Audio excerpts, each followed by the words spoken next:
오늘 첫 키워드는 트럼프 친서 외교입니다. 지금 도널드 트럼프 미국 대통령이 김정은 북한 국무위원장에게 친서를 보냈다고 합니다. 박사님, 이 친서를 계기로 멈춰있던 북미 대화가 재개가 될 수 있을까요? 예, 한반도 이 비핵화 시계가 새로운 분수령을 맞고 있습니다. 네. 지난 주말에 이례적으로 김정은 이 북한 위원장이 트럼프 대통령의 친서를 공개했습니다. 네. 조선중앙통신 등 공공 매체를 통해서 트럼프 대통령이 친서를 보내왔으며 이 김정은 위원장께서 이 트럼프 대통령의 친서에 대해서 매우 높이 평가했다. 이 김정은 위원장은 이 조선중앙통신 보도에서 트럼프의 용기에 감사의 뜻을 표한다라고까지 얘기를 했어요. 네. 여기에 과연 무슨 얘기가 담겨 있을지 여기는 정확하게 지금 알려진 바는 없습니다. 약 2시간 전에 미국의 그 반응, 미국의 이 기자회견 등을 보면 트럼프 대통령이 김정은에게 트럼프 친서를 보낸 사실은 맞다. 그리고 양국 관계가 그 어느 때보다도 좋다. 이런 정도로만 지금 나오고 있거든요. 네.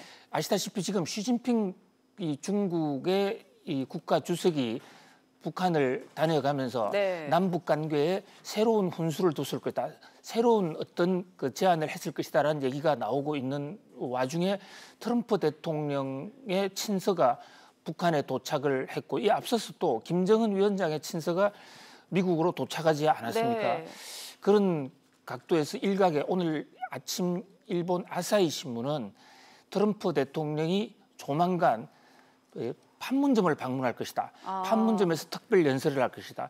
이 자리에 일각에서는 김정은 위원장이 판문점까지 내려와서 네. 여기서 북미 회담도 가능할 수 있지 않냐는 이런 아직 익지 않은 관측들이 계속 나오고 있습니다. 네. 어쨌든 이 북미 관계가 꺼지지 않고 대화의 실마리를 갖고 있다는 것은 상당히 소망스러운 일이긴 합니다만은 근본적으로 과연 북한이 핵을 포기할 수 있을까에 대한 한쪽의 의혹도 적지 않습니다. 어쨌든 이번 주가 남북 관계에 굉장히 중대 분수령이 되겠죠. 박사님, 그런가 하면 또 지금 운명의 한 주를 맞은 이유가 미중 무역 협상이 또 G20 회의에서 이뤄질 가능성도 높잖아요.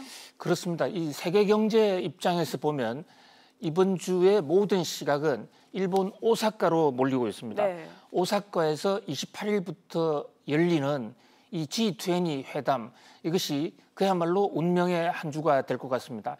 그동안 약 2년 동안 세계 경제를 짓눌러 왔던, 세계 경제를 강타해 왔던 이 미국과 중국의 무역 전쟁이 해결이 될 수 있느냐, 아니면 더 악화된 이른바 전면전으로 갈 것이냐는 네. 그 운명의 선택이 바로 이 오사카 정상회담에서 결정이 지어질 것으로 보입니다. G20 회의의 와중에 트럼프 대통령과 시진핑 국가주석이 별도로 만나서 미중 간의 현안에 대한 담판을 한다는 얘기거든요. 네. 이를 앞두고 지금 신경전도 치열합니다. 지난 주말에 또 미국이 중국의 슈퍼콤을 블랙리스트에 올렸죠. 그래서 간단한 지금 모든 것이 다 해결된 상태는 아니다. 긴장은 여전히 계속되고 있는 것으로 보입니다만은 네.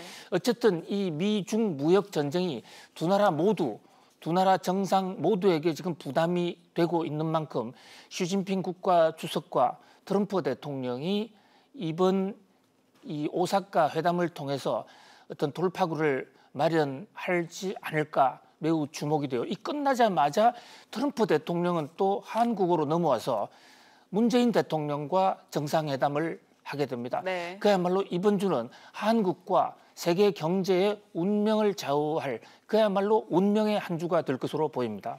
네, 이번 주 상황 계속해서 지켜보셔야겠습니다. 두 번째 뉴스 키워드 함께 보시죠.